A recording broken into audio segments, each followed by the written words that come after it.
ಸ್ನೇಹಿತರೆ ನಮಸ್ತೆ, ನಾನು ನಿಮ್ಮ ಚಾಲಕ ಮಿತ್ರ Nagesh Gowda KH, independent fighter.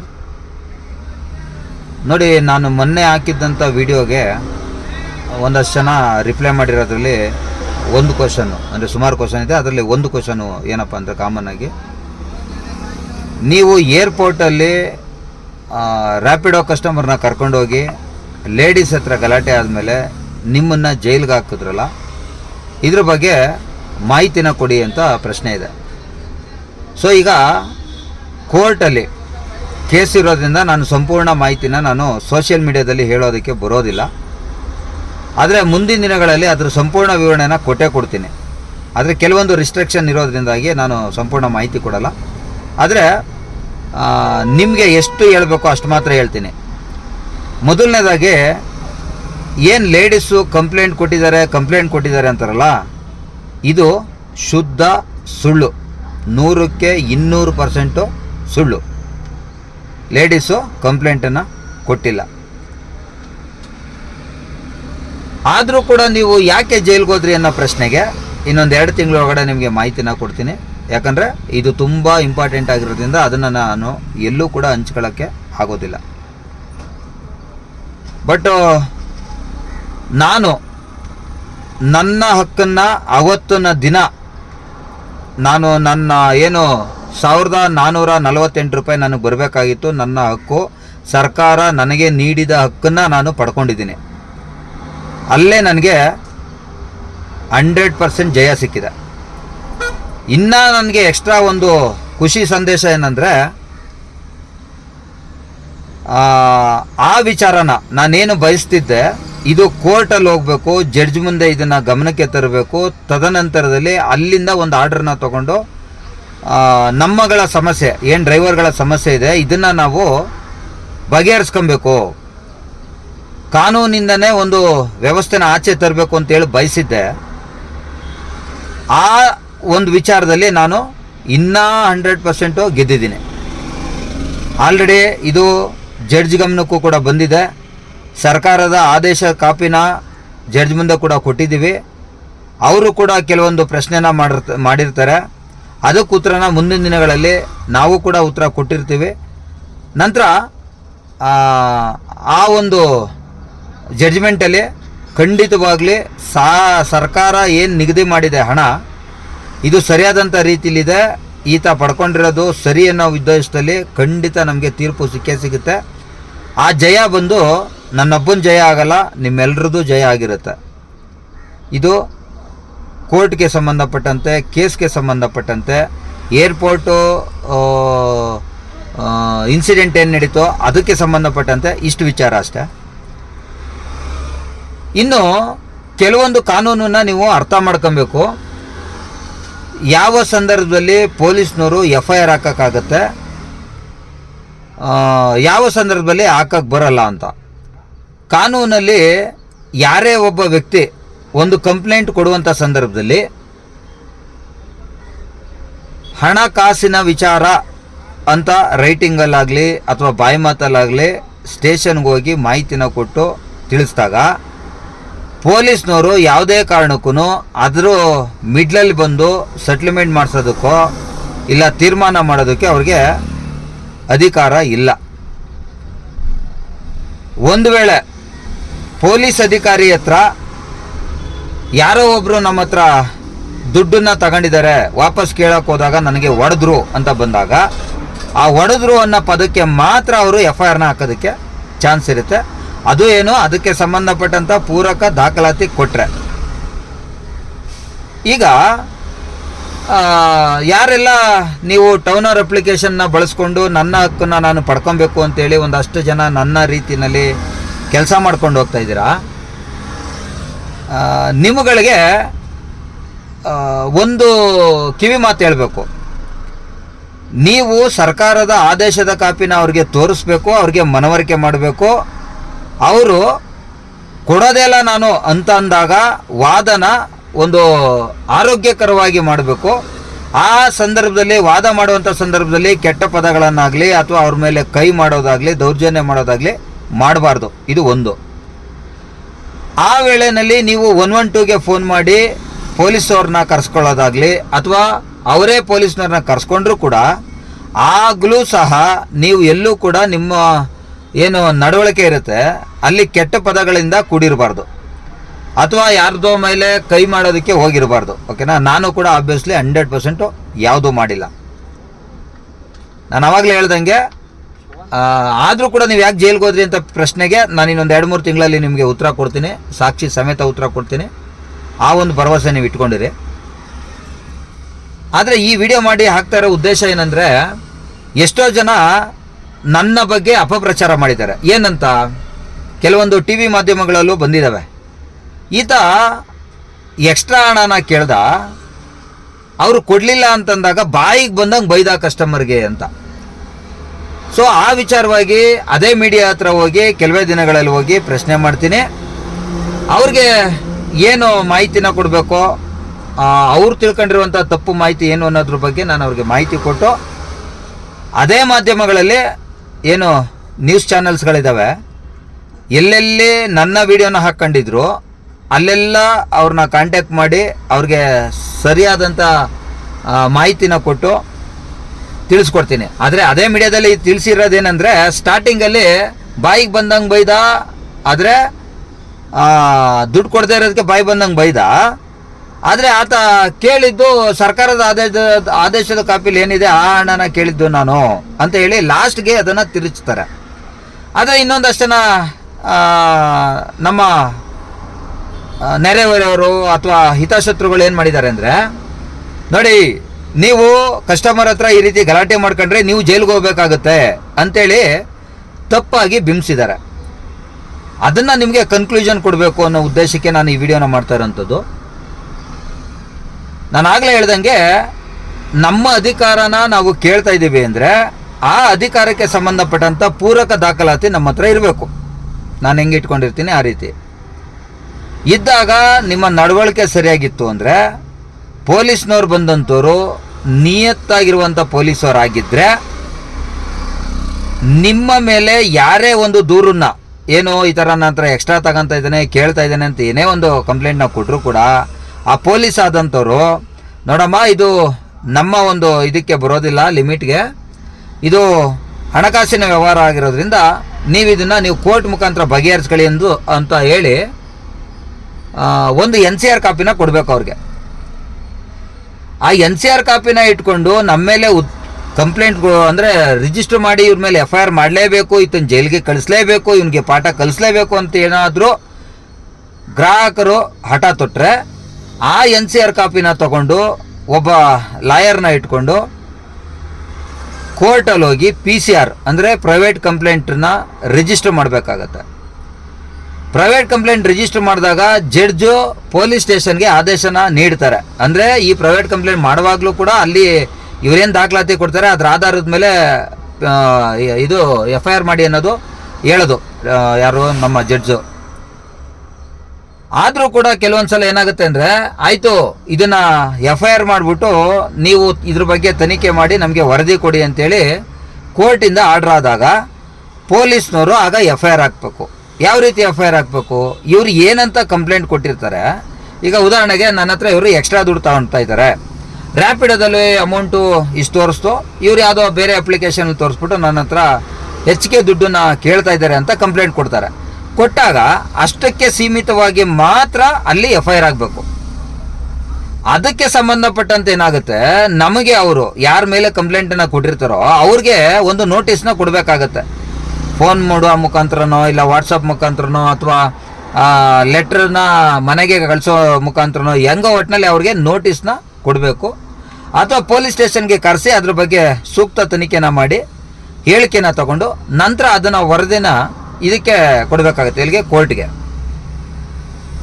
ಈಗ 7 ವರ್ಷಕ್ಕಿಂತ ಒಳಗಡೆ ಇರುವಂಥ ಅಪರಾಧ ಕೃತ್ಯಗಳೇನಿರ್ತವೆ ಅಥವಾ 1 ವರ್ಷದ್ದು 6 ತಿಂಗಳದ್ದು ಈ ಥರದ್ದು ಏನಾದ್ರು ಕೃತ್ಯಗಳಿದ್ದರೆ ಅದಕ್ಕೆ ಸ್ಟೇಷನ್ ಬೇಲೆ ಸಿಗುತ್ತೆ. ಅದಕ್ಕೇನು ಕೋರ್ಟಲ್ಲಿ ಹೋಗಿ ಬೇಲ್ ತಗೊಳ್ಳೋ ಅವಶ್ಯಕತೆ ಇಲ್ಲ. ಅಥವಾ ಕೋರ್ಟಲ್ಲಿ ಹೋಗಿ ಬೇಲ್ ತಗೋತೀನಿ ಅಂದ್ರೂ ಒಂದು ಸಲ ಹೋಗಿ ಸಿಂಪಲಾಗಿ ಹೋಗಿ ಬೇಲ್ನ ತಗೊಬೋದು. ಅದೇನಂತ ದೊಡ್ಡ ಕಾಂಪ್ಲಿಕೇಟೆಡ್ ಅಲ್ಲ. ಈಗ ನನ್ನ ವಿಚಾರದಲ್ಲಿ ನಡೆದಿರೋದು ಕೇವಲ ಹಣದ ವಿಚಾರ ಅಷ್ಟೇ. ಆದರೂ ಕೂಡ ಜೈಲಿಗೆ ಹಾಕೋದ್ರಿ ಅನ್ನೋದು ಪ್ರಶ್ನೆ. ಸೊ ಅದಕ್ಕೆ ನಾನು ಅವಾಗಿಂದ ಹೇಳ್ತಾ ಇರೋದು, ನೆಕ್ಸ್ಟ್ ಇನ್ನೊಂದು 2-3 ತಿಂಗಳು ವೆಯ್ಟ್ ಮಾಡಿ ಸಂಪೂರ್ಣ ಮಾಹಿತಿನ ನಿಮಗೆ ಕೊಡ್ತೀನಿ. ಇನ್ನು ಅದಾದಮೇಲೆ ಏನಾಯಿತು ಸರ್, ನೀವು ಯಾವತ್ತೂ ಜೈಲಿಂದ ಹೊರಗಡೆ ಬಂದ್ರಿ ಅನ್ನೋದಾದರೆ, ನನ್ನನ್ನು ಇವರು ಫೆಬ್ರವರಿ 21ನೇ ತಾರೀಕು, ಅವತ್ತು ಶನಿವಾರ ಆಗಿರುತ್ತೆ, ಬೆಳಗ್ಗೆ 9:06 ನನ್ನನ್ನು ಸ್ಟೇಷನ್ ಒಳಗಡೆ ಕರ್ಕೊಂಡು ಹೋಗ್ತಾರೆ.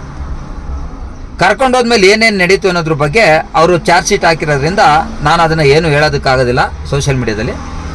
ಅದು ಕೋರ್ಟ್ಗೆ ಹೋಗಿ ತಲುಪಬೇಕು. ಅಲ್ಲಿಂದ ಆಚೆಗೆ ನಾವು ಕೆಲವೊಂದು ಪರ್ಮಿಷನ್ನ ತಗೊಂಡು ಆಮೇಲೆ ಅದ್ರ ಮಾಹಿತಿನ ನಾನು ಕೊಡಬೇಕಾಗತ್ತೆ ನಿಮಗೆ. ಸ್ಟೇಷನ್ ಒಳಗೆ ಹೋಗ್ತೀನಿ, ಅದಾದಮೇಲೆ ಒಂದು ವೀಡಿಯೋನ ಮಾಡ್ತೀನಿ, ನಾನು ಒಂದು ಲೈವ್ನ ಮಾಡಿ ಮಾಹಿತಿನ ಕೊಡ್ತೀನಿ, ಈ ರೀತಿ ಆಗಿದೆ, ನಾನು ಸ್ಟೇಷನಲ್ಲಿದ್ದೀನಿ ಅಂತ.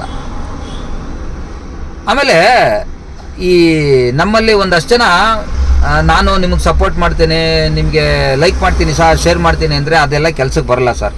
ಯಾರಾದರೂ ಮುಂದೊಂದು ದಿನಗಳಲ್ಲಿ ಈ ಥರ ಸಮಸ್ಯೆಗಳು ಅಂತ ಬಂದು ಅವ್ರೇನಾದ್ರು ಯಾವ್ದಾದ್ರು ಸ್ಟೇಷನ್ಲಿದ್ದಾರೆ ಅಂದರೆ, ನಾನೇ ಅಂತಲ್ಲ ಬೇರೆ ಯಾರೇ ಬಂದ್ರೂ ಸಾಧ್ಯವಾದರೆ ದಯವಿಟ್ಟು, ಸಾಧ್ಯವಾದರೆ ಅಲ್ಲ, ನೀವು ಖಂಡಿತವಾಗಿ ಅಂಥ ಸಂದರ್ಭದಲ್ಲಿ ಈ ವಿಚಾರಕ್ಕೆ ಅಂತೇಳಿ ಅವ್ರ ಮೇಲೆ ಅವ್ರನ್ನ ಸ್ಟೇಷನ್ಗೆ ಕರ್ಕೊಂಡು ಹೋಗಿದ್ದಾರೆ ಅಂದಾಗ ಅವ್ರ ಹಿಂದೆ ನಿಂತು ಸಪೋರ್ಟಿಗೆ ನಿಂತ್ಕೊಳ್ಳಿ.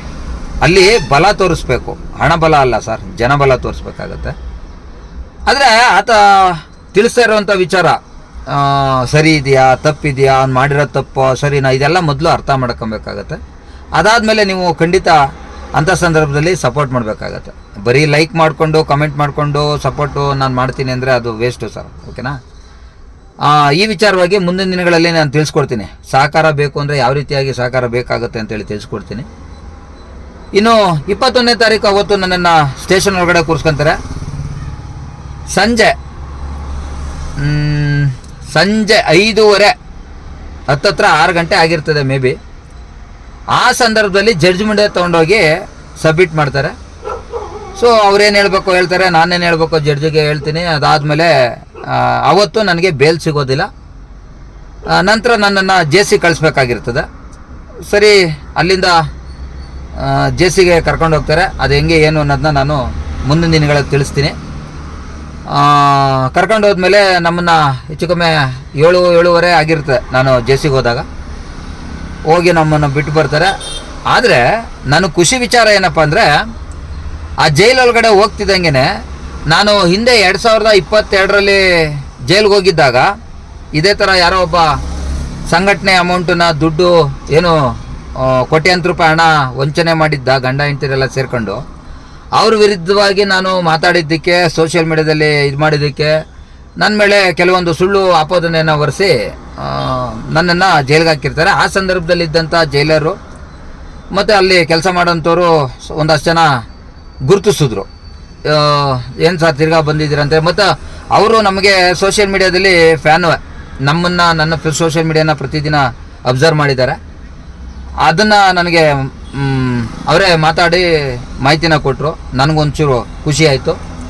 ನಂತರ ನಾನು ವೈಟ್ ಆ್ಯಂಡ್ ವೈಟಲ್ಲೇ ಹೋಗಿದ್ದರಿಂದ ಜನ ಅಂದರೆ ಅಲ್ಲಿ ಕೆಲಸ ಮಾಡೋಂಥವ್ರು ನನಗೆ ಯಾವುದೇ ಥರದ ತೊಂದರೆನ ಕೊಡಲಿಲ್ಲ. ಮತ್ತು ಕೇಳ್ತಾರೆ, ಸಾಮಾನ್ಯವಾಗಿ ಒಳಗಡೆ ಯಾರೇ ಹೋದ್ರೂ ಕೈದಿಗಳಿಗೆ ನೀನೇನು ಅಪರಾಧ ಮಾಡಿ ಬಂದಿದ್ಯಾ, ಯಾಕೆ ಬಂದಿದ್ದು, ಎಷ್ಟು ದಿವಸದಿಂದ ಬಂದಿದೆಯಾ, ಇದೆಷ್ಟನೇ ಸಲ ಬಂದಿರೋದು, ಇವೆಲ್ಲ ಕ್ವಶನ್ ಕಾಮನ್ ಆಗಿ ಕೇಳ್ತಾರೆ. ಆ ಕೇಳುವಂಥ ಸಂದರ್ಭದಲ್ಲಿ ನಾನು ಮಾಹಿತಿನ ಕೊಟ್ಟ ಮೇಲೆ, ನನ್ನ ಒಂದು ಮಾಹಿತಿನ ತಗೊಂಡಾದ್ಮೇಲೆ ನಾನೇನು ಅನ್ನೋದು ಅವ್ರಿಗೆ ಖಂಡಿತ ಅರ್ಥ ಆಗುತ್ತೆ. ಅರ್ಥ ಆದಮೇಲೆ ನನ್ನ ಹತ್ರ ಚೆನ್ನಾಗಿ ನಡ್ಕೊತಾರೆ. ಯಾವುದೇ ಥರದ ಕೆಟ್ಟ ಪದಗಳಿಂದ ನನಗೆ ಯಾವುದೂ ನಿಲ್ಲಿಸೋದಿಲ್ಲ. ನನಗೆ ಏನು ನಾರ್ಮಲಾಗಿ ಅಪರಾಧ ಮಾಡ್ಕೊಂಡು ಬಂದಿರೋರಿಗೆ ಯಾವ ರೀತಿ ನಡ್ಸ್ಕೊತಾರೋ ಆ ರೀತಿ ನನಗೆ ನಡ್ಸ್ಕೊಳ್ದಂತೆ ಚೆನ್ನಾಗಿ ನೋಡ್ಕೊತಾರೆ. ಇದು ನನಗೆ ಜೈಲಲ್ಲಿ ನಡೆದಂಥ ಒಂದು ಅನುಭವ. ಅಲ್ಲಿಗೆ ನನಗೆ ಅನಿಸಿದ್ದೇನು ಅಂದರೆ, ಪ್ರಪಂಚ ನಮ್ಮನ್ನು ಎಲ್ಲೆಲ್ಲ ಗುರುತಿಸ್ತಾರೆ ಅನ್ನೋದು ನನಗೆ ಅರ್ಥ ಆಯಿತು. ಸೊ ನನ್ನ ಮನಸ್ಸಲ್ಲಿ ಉಟ್ಕೊಂಡಿದ್ದಿಷ್ಟೇ. ಈಗ ನಾನು ಬಯಸ್ದಂಗೆ ನನ್ನ ಮೇಲೆ FIR ಆಗಿದೆ. ಯಾವ ಕಾರಣಕ್ಕೆ, ಅಲ್ಲಿ ಒಂದು 4-5 ರೀಸನ್ನು ತಪ್ಪಾಗಿದೆ. ಒಂದು ರೀಸನ್ ಮಾತ್ರ ಓಕೆ. ಆ ಒಂದು ರೀಸನ್ಗೆ ಉತ್ತರ ಏನು ಕೊಡಬೇಕು ಅದು ಆಲ್ರೆಡಿ ಕೊಟ್ಟಿದ್ದೀವಿ. ಅದು ಜಡ್ಜ್ಗೂ ಕೂಡ ಅರ್ಥ ಆಗಿದೆ. ಮುಂದಿನ ದಿನಗಳಲ್ಲಿ ನಮ್ಮ ಒಂದು ಗೆಲುವು ಖಂಡಿತ ಸಿಗುತ್ತೆ. ಯಾಕಂದರೆ ನಾವು ಹೋರಾಟ ಮಾಡ್ತಾ ಇರೋ ಉದ್ದೇಶ ಮತ್ತು ಸರ್ಕಾರ ಮಾಡಬೇಕಾಗಿರೋ ಕೆಲಸನ ನಾನು ಮಾಡಿದ್ದೀನಿ ಅಷ್ಟೇ, ಬೇರೆ ಇನ್ನೇನಿಲ್ಲ. ಒಂದಷ್ಟು ವಾದ ವಿವಾದಗಳು ನಡೆದವು, ಅದ್ರ ಬಗ್ಗೆ ಎಲ್ಲ ನಾನು ಮುಂದೆ ತಿಳಿಸ್ಕೊಡ್ತೀನಿ. ಸೊ ಅದಾದಮೇಲೆ ಶನಿವಾರ ನಾನು ಒಳಗಡೆ ಹೋಗಿದ್ದರಿಂದ ಭಾನುವಾರ ಗೌರ್ಮೆಂಟ್ ಹಾಲಿಡೇ. ಸೊ ಅವತ್ತು ಕೋರ್ಟ್ ಇರೋದಿಲ್ಲ, ಅವತ್ತು ಬೇಲ್ ಸಿಗೋಕ್ಕೆ ಸಾಧ್ಯ ಇಲ್ಲ. ಅದೇ ರೀತಿ ಸೋಮವಾರ ಅಂದರೆ 23ನೇ ತಾರೀಕು 23ನೇ ತಾರೀಕು ಕೋರ್ಟಲ್ಲಿ ನಮ್ಮ ಜಡ್ಜ್ ಏನಿದ್ರು ಅವರು ರಜಾ ಹಾಕಿರ್ತಾರೆ. ಹಂಗಾಗಿ ಅವತ್ತು ಕೂಡ ಬೇಲ್ ಸಿಗೋದಿಲ್ಲ. 24ನೇ ತಾರೀಕು ಬೇಲು ಸಂಜೆ 6 ಗಂಟೆಗೆ ಸಿಗುತ್ತೆ.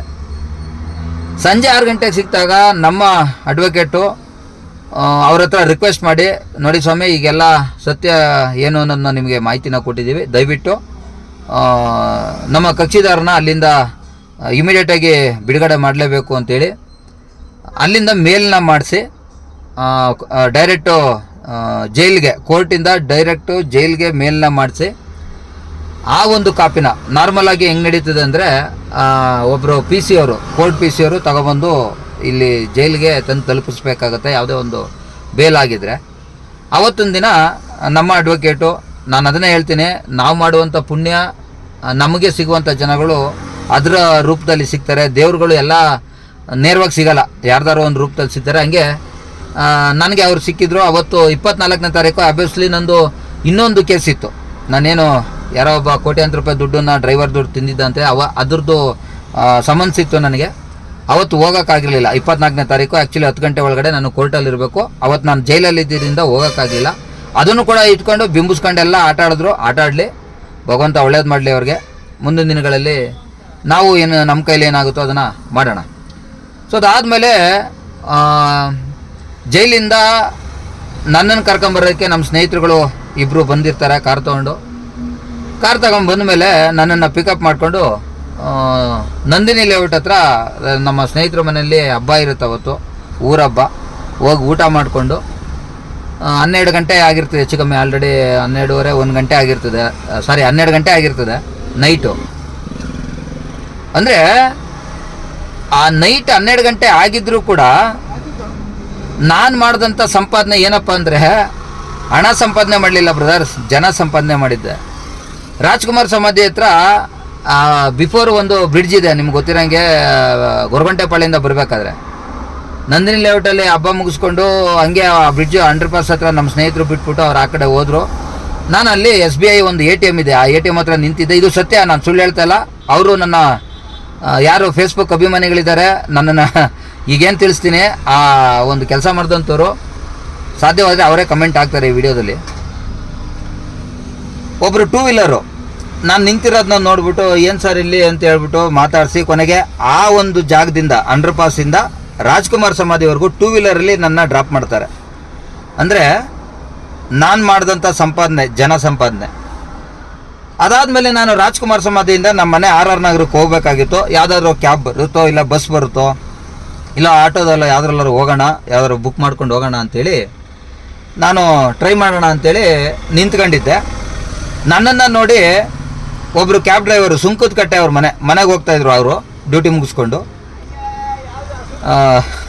ಖಂಡಿತ ಅವರು ಕೂಡ ಕಮೆಂಟ್ ಹಾಕ್ತಾರೆ. ನನ್ನನ್ನು ನಮ್ಮ ಮನೆಗೆ ಕರ್ಕೊಂಡೋಗಿ ಬಿಟ್ಟು ಒಂದು ಸೆಲ್ಫಿ ಫೋಟೋ ತಗೊಂಡು ಅಷ್ಟೊತ್ತೊಂದು ರಾತ್ರಿಲಿ ಅವರು ಮನೆಗೆ ಹೋಗ್ತಾರೆ. ಇಲ್ಲಿ ನಾವು ಏನು ಕೆಲಸ ಮಾಡ್ತಾಯಿದ್ದೀವಿ, ಜನ ನಮ್ಮನ್ನು ಯಾವ ರೀತಿ ಅಬ್ಸರ್ವ್ ಮಾಡ್ತಾರೆ, ನಾವು ಏನು ಸಂಪಾದನೆ ಮಾಡ್ತೀವಿ ಅನ್ನೋದಕ್ಕೆ ಇವೆಲ್ಲ ನಾನು ನಿಮ್ಗೆ ಹೇಳ್ತಾ ಇರೋದು. 10 ಜನದಲ್ಲಿ ಯಾರಿಗೋ ಒಬ್ರಿಗೆ ಇಷ್ಟ ಆಗಲ್ಲ. ಯಾಕೆ ಅಂದರೆ ನಾವು ನೇರವಾಗಿ ಮಾತಾಡ್ತೀವಿ. ಇವರು ತಪ್ಪು ಮಾಡ್ತಾ ಇರೋದನ್ನ ನಾವು ಬಿಂಬಿಸ್ತಾ ಇರ್ತೀವಿ. ಎಲ್ಲೋ ಒಂದು ಕಡೆ ಅವ್ರ ಕಡೆಯವ್ರು ಯಾರೋ ಒಬ್ರು ತಪ್ಪು ಮಾಡ್ತಾ ಇರೋ ಬಗ್ಗೆ ನಾನು ಮಾಹಿತಿ ಕೊಡುವಾಗ ನನ್ನ ಬಗ್ಗೆ ಖಂಡಿತ ಅಪಪ್ರಚಾರ ಮಾಡೋದ್ರಲ್ಲಿ ಅದು ಕಾಮನ್ನು, ಓಕೆನಾ? ಸೊ ಹಿಂಗಿರುವಾಗ ಒಂದಷ್ಟು ಜನ ಹೇಳ್ತಾರೆ, ನಿನಗೆ ಯಾಕೆ ಬೇಕು, ನೀನು ಊರಿಗೆಲ್ಲ ಅದೇನೋ ಊರಿಗೆ ಉಪಕಾರಿ ಮನೆಗೆ ಮಾರಿ ಅಂತೇಳಿ. ಆಯ್ತಪ್ಪ, ಅವನು ಮನೆಗೆ ಉಪಕಾರಿ ಊರಿಗೆ ಮಾರಿ ಅಂತಲೇ ತಿಳ್ಕೊಳ್ಳೋಣ. ಕೆಲವೊಂದು ಸಂದರ್ಭದಲ್ಲಿ ಅದೇ ಸ್ನೇಹಿತ ಬಂದು ಹೇಳ್ತಾನೆ, ನೋಡಪ್ಪ, ನೀನು ನಿಮ್ಮ ಮನೆದೇನೈತೆ ನೋಡ್ಕೋ, ನಿಂದೇನೈತೆ ನೀನು ನೋಡ್ಕೋ, ಊರ್ದೆಲ್ಲ ಯಾಕೆ ನೋಡೋಕೆ ಹೋಗ್ತೀಯಾ ಅಂತ. ಅದಾದ್ಮೇಲೆ ಸ್ವಲ್ಪ ದಿನ ಬಿಟ್ಟು ಆತನೇ ಬಂದು ಹೇಳ್ತಾನೆ, ಸರ್ ನಮ್ದು ಈ ಥರ ಸಮಸ್ಯೆ ಆಗ್ಬಿಟ್ಟಿದೆ, ಒಂಚೂರು ಬಗೆಹರಿಸ್ಕೊಡಿ ಸರ್ ಅಂತ. ಸೊ ಇವ್ರು ಹೇಳ್ದಂಗೆ ನಾನು ಅವತ್ತು ನನ್ನ ಮನೆ ಆಯಿತು ನಾನಾಯಿತು ಅಂತ ಅನ್ಕೊಂಡಿದ್ದಿದ್ರೆ ಅವ್ರ ಸಮಸ್ಯೆ ನಾನು ಹೆಂಗೆ ಬಗೆಹರಿಸೋಕ್ಕಾಗ್ತಿತ್ತು? ಇವ್ರು ಯಾಕೆ ನನ್ನ ಹುಡುಕೊಂಬರ್ತಿದ್ರು? ಅದಕ್ಕೆ ಕಾಲನೇ ಅದಕ್ಕೆ ಉತ್ತರ ಕೊಡುತ್ತೆ. ಸೊ ಹಂಗಾಗಿ ಯಾವುದೇ ಥರದ ಸ್ವಾರ್ಥಗಳನ್ನ ಇಟ್ಕೊಳ್ಳದಂತೆ ನಮ್ಮ ಕೆಲಸನ ನಾವು ನಿಯತ್ತಿಂದ ಮಾಡ್ಕೊಂಡು ಹೋದರೆ ಭಗವಂತ ಯಾವ ಥರ ಒಂದು ಸಹ ಕೈ ಹಿಡಿತಾನೆ. ಕಷ್ಟ ಬರುತ್ತೆ, 100% ಕಷ್ಟ ಬರುತ್ತೆ. ಈಗ ನಾನು ಜೈಲಿಗೆ ಹೋಗಿದ್ದು ಬಂದಮೇಲೆ ನನ್ನ ಕಾರನ್ನು ಅವರು ಸೀಸ್ ಮಾಡಿದ್ದಾರೆ, ಅಂದರೆ ಅವತ್ತೇ ಇಟ್ಕೊಂಡಿದ್ರು. ಇದುವರೆಗೂ ನಾನು ಕಾರ್ ತಗೊಂಡಿಲ್ಲ. ಯಾಕೆ ಏನು ಅನ್ನೋದನ್ನ ಇನ್ನೊಂದು 2-3 ತಿಂಗಳಲ್ಲಿ ತಿಳಿಸ್ಕೊಡ್ತೀನಿ. ಅದಾದಮೇಲೆ ದುಡಿಮೆಗೆ ಏಟ್ ಬೀಳ್ತು. ಸೊ ಈಗ ಒಂದು ಕಾರಲ್ಲಿ ಕೂತ್ಕೊಂಡು ಕೆಲಸ ಮಾಡ್ತಾಯಿದ್ದೀನಿ, ಹೌದಾ. ಮೊನ್ನೆ ಯಾರೋ ಒಬ್ಬ ನನ್ನ ಶಿಷ್ಯ ಒಬ್ಬ ಹಾಕ್ಕೊಂಡಿದ್ದ ವೀಡಿಯೋನ, ಅದಕ್ಕೆ ನಾನು ಟಾಂಗಲ್ಲೇ ಕೊಟ್ಟಿದ್ದೀನಿ. ಈ ಕಾರು ಅಷ್ಟೇ. ಈ ಕಾರ್ ಓನರ್ ಬಂದು, ನೋಡಿ ಸರ್, ನಿಮ್ಮ ಗಾಡಿ ಬರೋವರೆಗೂ ನೀವೆಷ್ಟಾದರೂ ದುಡ್ಕೊಳ್ಳಿ, ಆ ಗಾಡಿಗೆ ಸಣ್ಣ ಪುಟ್ಟ ರಿಪೇರಿ ಬಂತು ಅಂದರೆ ರೆಡಿ ಮಾಡಿಸ್ಕೊಳ್ಳಿ, ನೀವು ದುಡ್ಕೊಂಡು ಚೆನ್ನಾಗಿರಿ ಸರ್ ಅಂತೇಳಿ ನನಗೆ ಕೊಟ್ಟರು. ಸೊ ನಾನು ಸಂಪಾದನೆ ಮಾಡಿದ್ದು, ಜನಗಳನ್ನ ಸಂಪಾದನೆ ಮಾಡಿದೆ. ನನ್ನ ಕಷ್ಟ ಕಾಲಕ್ಕೆ ಈ ರೀತಿಯಾದ ಸಹಾಯ ಮಾಡುವಂಥ ಜನಗಳನ್ನ ಸಂಪಾದನೆ ಮಾಡಿದೆ ಅಲ್ವಾ. ಸೊ ಇದೇ ಹೇಳೋದು. ಈಗ ನಿಮಗೆ ಕ್ಲಾರಿಟಿ ಸಿಕ್ತು ಅನ್ಕೋತೀನಿ. ಟೌನರ್ ಅಪ್ಲಿಕೇಶನ್ ಥ್ರೂ ನಾನು ಹೋಗಿದ್ದಕ್ಕೆ, ನನ್ನ ಮೇಲೆ ಯಾರೋ ಒಬ್ಬರು ಲೇಡೀಸ್ ಕಂಪ್ಲೇಂಟ್ ಕೊಟ್ಟಿದ್ದಕ್ಕೆ ನಾನು ಜೈಲಿಗೆ ಹೋಗಿಲ್ಲ. ನಿಮಗೆ ಸ್ಪಷ್ಟತೆನ ನಾನು ಕೊಡ್ತಾಯಿದ್ದೀನಿ. ನಾನು ಯಾಕೆ ಜೈಲಿಗೆ ಹೋದೆ ಅನ್ನೋದನ್ನ ನಾನು ಮುಂದಿನ ದಿನಗಳಲ್ಲಿ ತಿಳಿಸ್ಕೊಡ್ತೀನಿ. ಯಾಕಂದರೆ ಈಗ ರಿಸ್ಟ್ರಿಕ್ಷನ್ ಇರೋದ್ರಿಂದ, ಕೋರ್ಟಲ್ಲಿ CC ಆಗಿರೋದ್ರಿಂದ, ಆ ಕೋರ್ಟಲ್ಲಿ ಜಡ್ಜ್ ಮುಂದೆ ಕೆಲವೊಂದು ವಿಚಾರಗಳು ಚರ್ಚೆ ಆಗೋಬೇಕಾಗಿರೋದ್ರಿಂದ ಒಂದಷ್ಟು ಮಾಹಿತಿಗಳನ್ನ ನಾನು ನಿಮ್ಮ ಹತ್ರ ಮುಚ್ಚಿಡ್ತಾ ಇದ್ದೀನಿ. ಸೊ ಇದಿಷ್ಟು. ನಾನು ಯಾರಿಗೂ ಶೇರ್ ಮಾಡಿ, ಲೈಕ್ ಮಾಡಿ, ಕಮೆಂಟ್ ಮಾಡಿ ನಾನೇನು ಹೇಳೋಕ್ಕೆ ಹೋಗಲ್ಲ. ಯಾಕೆಂದರೆ ನಾನು ಹೇಳೋದು ಸತ್ಯ. ನನ್ನನ್ನು ಇಷ್ಟಪಡೋದು ಜನ ಆ ಒಂದು ವಿಚಾರಕ್ಕೇನೆ. ಹಂಗಾಗಿ ನನಗೆ ಯಾವುದು ಶೇರ್ ಮಾಡೋ ಅವಶ್ಯಕತೆ ಇಲ್ಲ, ಲೈಕ್ ಮಾಡೋ ಅವಶ್ಯಕತೆ ಇಲ್ಲ. ಮಾಹಿತಿನ ತಿಳ್ಕೊಳ್ಳಿ. ತಪ್ಪು ಸಂದೇಶ ಯಾರೋ ಒಬ್ಬರು ಕೊಟ್ಟಿದ್ದಾರೆ ಅಂದರೆ ಅದು ಸರಿನಾ ತಪ್ಪು ಅಂತೇಳಿ ತಿಳಿಸ್ಬೇಕಾಗಿರೋ ಧರ್ಮ ನಂದು. ನಾನು ತಿಳಿಸಿದ್ದೀನಿ. ಇದು ನಾನು ಹೇಳ್ತಾ ಇರೋದು ಸತ್ಯನ ಸುಳ್ಳು ಅಂತ ನೀವು ತಿಳ್ಕೊಳ್ಳೋ ಆಧಾರದ ಮೇಲೆ ನಡೀತಿದೆ. ಇಲ್ಲ ನಿಮಗೆ ನಾನು ಹೇಳ್ತಾ ಇರೋದು ಸುಳ್ಳು ಅನ್ಸೋರಿ ಯಾರೊಬ್ಬರು ಅಡ್ವೊಕೇಟ್ನ ಕಾಂಟ್ಯಾಕ್ಟ್ ಮಾಡಿ, ಈ ಥರ ಹೇಳ್ತಾ ಇದ್ದಾರೆ, ಇದು ಸರಿನಾ ಅಂತೇಳಿ. ಖಂಡಿತ ನಿಮ್ಮ ಹಕ್ಕನ್ನು ನೀವು ಪಡ್ಕೊಳ್ಳೋದಕ್ಕೆ ನಾನೇನು ಹೇಳಿದ್ದೀನಿ ಅದೇ ಪ್ರೊಸೀಜರ್ನ ಫಾಲೋ ಮಾಡಬೇಕು ಅಂತ ನಿಮ್ಮ ಸ್ನೇಹಿತರು ಯಾರು ಲಾಯರ್ಸ್ಗಳಿದ್ರೆ ತಿಳಿಸ್ಕೊಡ್ತಾರೆ. ಇದಿಷ್ಟನ್ನ ಹೇಳ್ತಾ ಮುಂದಿನ ವೀಡಿಯೋದಲ್ಲಿ ಸಿಗ್ತೀನಿ. ಧನ್ಯವಾದ. ಶುಭ ದಿನ ಎಲ್ರಿಗೂ. ಒಳ್ಳೆಯದಾಗಲಿ ಎಲ್ರಿಗೂ.